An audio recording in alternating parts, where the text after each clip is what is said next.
How to pair Bluetooth headphones with your Garmin Forerunner 265. In this video, I'm going to show you how to easily pair via Bluetooth headphones, AirPods, speakers, even AirPods to your Garmin Forerunner 265.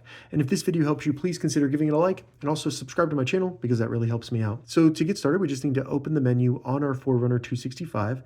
And to do that, just hold the up button for a second or two until you see the menu come up, and then scroll down and select Music.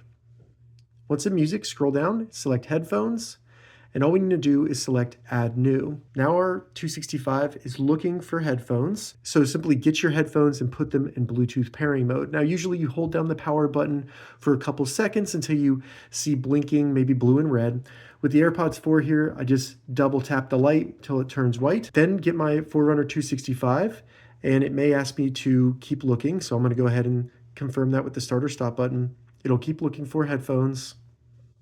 Make sure your headphones are still in Bluetooth pairing mode and hold them close to your watch. Then you'll see the AirPods come up. Simply select them. It'll connect to your AirPods or your Bluetooth device. And once it says connected, you can then listen to audio through your Bluetooth headphones from the audio coming from your Forerunner 265. If this video helped you, give it a thumbs up and please consider subscribing to my channel.